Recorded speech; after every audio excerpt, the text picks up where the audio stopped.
ሰላም ጤና ይስጥልኝ ውድ የአራተኛ ክፍል ተማሪዎች፣ ይህ ፕሮግራም የሂሳብ ትምህርት የምንወያይበት ፕሮግራም ነው።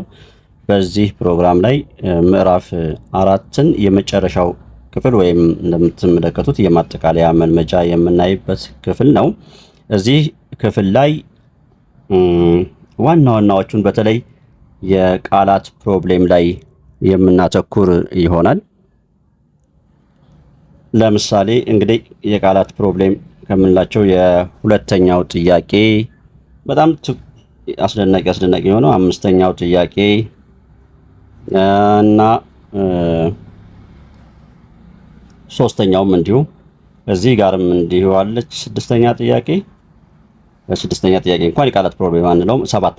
ሰባተኛን አንድ እዚህም አለ። እነዚህን ሌላ አስረኛ ጥያቄ አለች መሰለኛ። አስረኛ ጥያቄ እዚህ ጋር አለች። 11ኛ እነዚህን አየት እናደርጋቸው እስኪ። የመጀመሪያው ከቃላት ፕሮብሌሞች ወይም ከባድ ከምንላቸው ጥያቄዎች ወይም ፈታኝ ወይዘሮ አበበች በየወሩ 1200 ብር በባንክ ትጠቀማለች። ወይዘሮ አበበች በአንድ ዓመት ስንት ብር? ስለዚህ ወይዘሮ አበበች በየወሩ 1200 ብር በባንክ ትቆጥባለች አለን። በጣም ጥሩ። ወይዘሮ አበበች በአንድ ዓመት ስንት ብር? ስንት ብር እንደሚሆን ለማወቅ እንግዲህ በወር ነው አይደል? በየወሩ ነው። በየወሩ አንድ ወር ስንት ቀን አለ? 30 ቀን። ጉድ። አሁን ምን ልናደርግ ነው እንግዲህ 30 ቀን አለን በየወሩ ካለን 30 በአንድ ወር ውስጥ 30 ቀናት አሉ። አንድ ዓመት ደግሞ ስንት ወራት አሉት? 12 ሲባዛ በ12 እናበዛለን። 12 ሲባዛ በ30 12ን በ30 ስናበዛ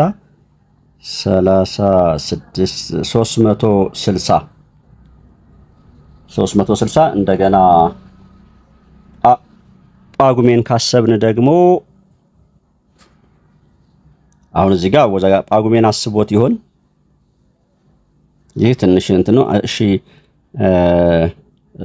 ጳጉሜን አስቦት ከሰራን አሁን ሐሳቡን ያዙልኝ። በመጀመሪያ እንግዲህ ይሄ ጥያቄ ያወጣው አካል በአካል ቢኖር ይህን ጥያቄ መጠየቅ ይኖርባችኋል ማለት ነው። ኤኒዌይስ መጽሐፍ ላይ ስለሆነ ያገኘ ነው። አሁን 12ቱም ወራት ብቻ እናስብ። ከዛ 360 ቀን ይሆናል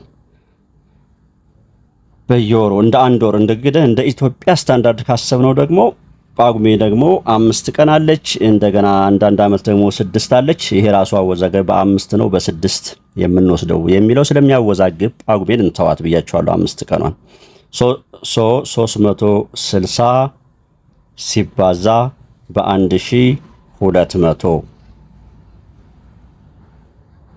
እናበዛለን። 360ን በ1200 እናበዛለን። 1200 ሲባዛ 360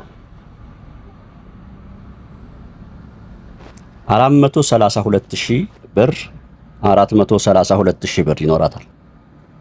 በቃ እሺ፣ ወደ ሶስተኛ ጥያቄ ስንሄድ አሁን እዚህ ጋር የምትይዙልኝ ምን ጠየቀ? አሁን ማብዛቱን፣ ማካፈሉን፣ መደመሩን፣ መቀነሱን እሱን ላይ ሳይሆን ጽንሰ ሐሳቡ ምን ጠየቀ?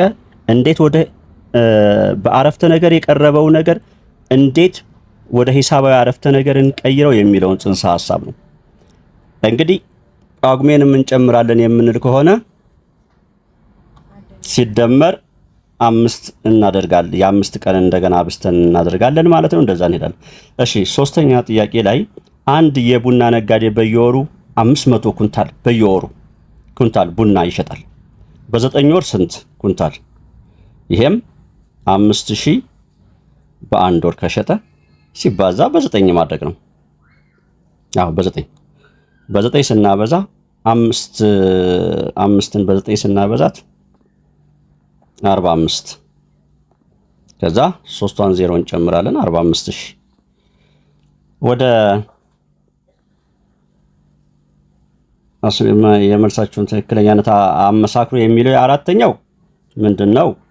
ካካፈላችሁ በኋላ ለምሳሌ አሁንም ይሄን በትንሽ ምሳሌ ላሳያችሁ። ለምሳሌ 30 ሲካፈል በ6 ቢሆን ጥያቄው መልሱ ስንት ነው? 5 ነው። አመሳክሮ ሲላችሁ ምንድነው? ይሄ ተካፋይ ሲባዛ ድርሻ ተከፋዩን መስጠት አለበት። 6 ሲባዛ በ5 30 መስጠት። እንደዚህ አድርገን አመሳክረን ማሳየት። ስለዚህ 81,000 በ7 ተካፍሎ የሚደርሰው ድርሻ ለምሳሌ 81,000 ሲካፈል በ7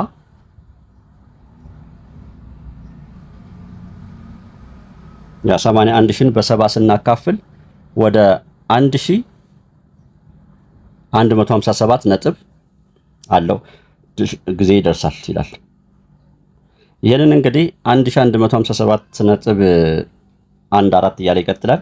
በ7 ስናበዛው መልሶ ይሄን 81,000 ይሰጠናል ወይ የሚለው እንድናሳይ ነው። አምስተኛ ደግሞ ከመስራታችን በፊት አንድ ጽንሰ ሐሳብ ላሳየው ነው። ለምሳሌ 30 ተመልከቱኝ። ይችን ቁልፍ ከነገርኳችሁ በኋላ ይሄንን እናንተ ራሳችሁ መስራት ትችላላችሁ። አይነስ አንዱን ሁለቱን 30 ሲካፈል በ5 ስንት ነው? 6 ነው። ያዙልኝ 6 ነው። አሁን ላጥፋትና እንደገና እንዲህ ተብላችሁ ተጠየቃችሁ እንበል። 30 ሲካፈል በሆነ ባልታወቀ ቁጥር ሀ ድርሻው ደግሞ 6 ነው ተብላችሁ ብትጠየቁ የሀ ዋጋ ማግኘት ነው። አሁን እዚህ ጋር ስለሰራ ነው መልሱ 5 ነው አይደል? ግን አናውቀውም ብለን ብናስብና ምን እናድርግ? ይችን ሀ በዚህ እናብዛት 6 ሀ። ከዛ ምን የሚል አረፍተ ነገር ተፈጠረ? 30 እኩል ይሆናል 6 ሀ የሚል ነገር ተፈጠረ ማለት ነው። ክሮስ ሀ ስንት መሆን አለባት? 5። እንዴት? እቺን 6 እንድጠፋ ሲካፈል በ6 አያችሁ፣ 6 በ6 ጠፋና ማን ብቻዋን ትቀራለች? ሀ ብቻዋን። የሀ ዋጋ ፍለጋ አይደል እያልን ሀ ብቻዋን ትቀራለች 6 በ6። ነገር ግን እቺኛዋም እንዳታኮርፍ ሲካፈል በ6 30 በ6 ሲካፈል 5 የሀ ዋጋ 5 እንደነበረ እናውቃለን። ወይንም ደግሞ የሆነ ቁጥር ሲካፈል በ5 ስለዚህ የሆነ ቁጥር ሲለን ሀ ነው ማለት ነው። ሲካፈል በ5 እኩል ይሆናል 6።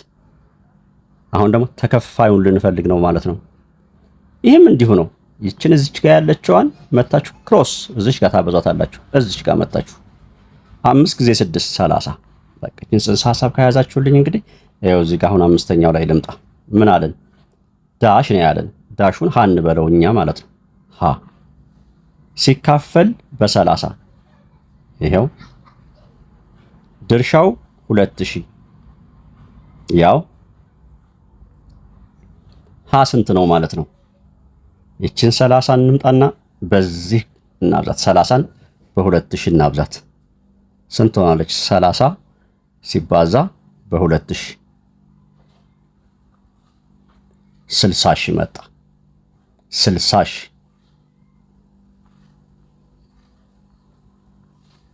ስለዚህ ይህ ዋጋ 60,000 ነው ማለት ነው። አው እንላለን። እንቀጥል። አሁን ደግሞ 75,000 ሲካፈል አልታወቀም፣ ዳሽ ብሎናል። ሀ እንበል። ድርሻ 25 ሀን እንምጣና በ25 እናብዛት። ምን የሚል አረፍተ ነገር ተፈጠረ? 75,000 እኩል ይሆናል 25 ሀ ብቻዋን እንድትቀር ሲካፈል በ25 እዚህም እንምጣና ሲካፈል በ25 25 በ25 ጠፋ፣ ሀ ቀረች። 75,000 በ25 እና 75ን በ25 እስኪ እናካፍላት። 75ን በ25 ስናካፍላት 3 ጊዜ ይደርሳል። ከዛችን 3 ዜሮዎችን ጨምርላታለን። 3 ብለን 3 ዜሮ ስንጨምር 3000 የሃ ዋጋ 3000 ነው ማለት ነው። ወይም እዚህ ዳሹ ጋር የሚገባው 3000 ነው። ሐመር ውሃን በዚህ መሰረት ለኢቤስ ስላለ እናንተ መልሱልኝ፣ ኮሜንት ላይ ያሳውቁኝ እስኪ። እሺ 7ኛ ላይ ለሚከተሉት ጥያቄዎች ተከፋዩን ፈልጉ። አንድ ጽንሰ ሐሳብ አሁንም እዚህ ጋር ላሲዝ። ሀ ሲካፈል በለ ድርሻ መ እንበልና ቀሪ ካለ በኋላ እንደምራለን። ሶ ቀመሩ ምንድነው? ሀ እኩል ይሆናል ለ ሲባዛ በመ ሲደመር ቀ እንበላት ቀሪዋን። ምን ማለት ነው እንግዲህ? ተከፋይ ስሙኝ፣ ተከፋይ እኩል ይሆናል ተካፋይ ሲባዛ በድርሻ ሲደመር ቀሪ። ይሄን ቀመር ይዙ። አሁን ተከፋዩን ነው የምንፈልገው ማለት ነው፣ ሃን ማለት ነው። ስለዚህ 10 ሲባዛ በ2460 ሲደመር 4 ዳይ 10 አብዙ ሲባዛ በ2460 ሲደመር 4።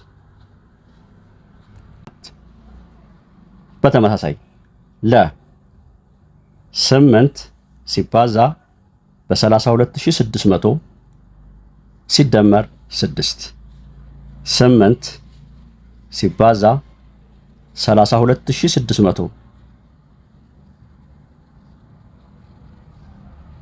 ሲደመር 6 260,806 ሐመር ውሃ ለእናንተ የቤት ስራ።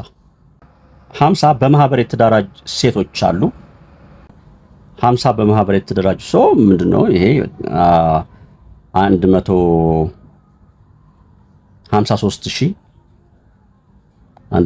153,500 ይሄን በስንት ማካፈል ነው? በ50 ስንት ይመጣል? 3070 ለእያንዳንዱ ማህበር።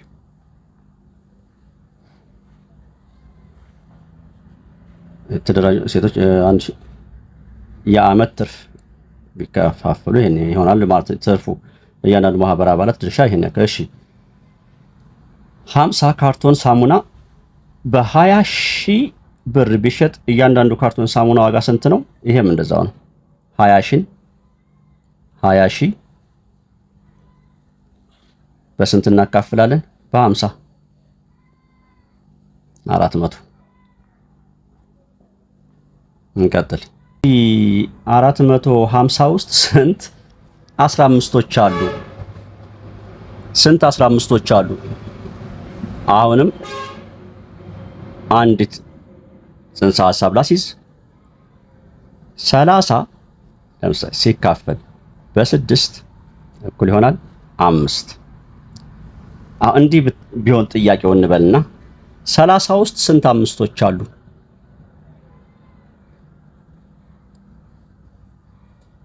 ወይም ደግሞ 30 ውስጥ ስንት ስድስቶች አሉ ሊሆን ይችላል። 30 ውስጥ ስንት አምስቶች አሉ ቢሆን 30 ውስጥ ስንት አምስቶች አሉ? 30ን በ5 እናካፍል። 30 ሲካፈል በ5 ድርሻ 6። አሁን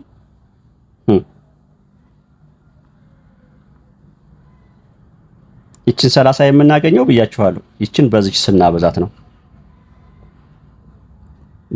ማን ሲባዛ በማን? ተካፋይ ሲባዛ በድርሻ። ስለዚህ ስንት አምስቶች አሉ? የድርሻውን ያክል አምስቶች አሉ ማለት ነው። 6 አምስቶች አሉ እንላለን። በተመሳሳይ መልኩ ይህንንም 9450ን 9450ን በ15 እናካፍለው ስንት ይሆናል? 630። ጨረስን እኮ መልሱን ታዲያ። ስለዚህ 630 15ቶች አሉ። በቃ የመጨረሻ በ100 ቅርጫቶች ውስጥ 6000 እንቁላሎች አሉ። እያንዳንዱ ቅርጫት እኩል ብዛት ያላቸው እንቁላሎች ቢይዝ በአንድ ቅርጫት ውስጥ ስንት እንቁላሎች አሉ? 6000 በመቶ እናካፍለዋ። እቺ 20 በዚች 20 ትጠፋለች። 60 በእያንዳንዱ ቅርጫት ውስጥ 60 እንቁላሎች አሉ። ውድ ተማሪዎች ይህ የምዕራፍ 4 የመጨረሻው ክፍል ነው። ምዕራፍ 5 አለላችሁ። ምዕራፍ 4 በአጋጣሚ መሃል ላይ ብሬክ አድርጎ ስለነበር ነው። ምዕራፍ 5 ጀምሮ ሙሉ አለላችሁ። እየገባችሁ መማር ትችላላችሁ። ሰብስክራይብ ያላደረጋችሁ ሰብስክራይብ አድርጉ። ወላጆችን እጅግ አመሰግናለሁ። ይህንን እድል ስለከፈታችሁና ከልጆቻችሁ ጋር ወይም ከቤተሰቦቻችሁ ጋር እንድንገናኝ በማድረጋችሁ። መምህር መሐመድ ነኝ ከማሜ ማትስ ዩቲዩብ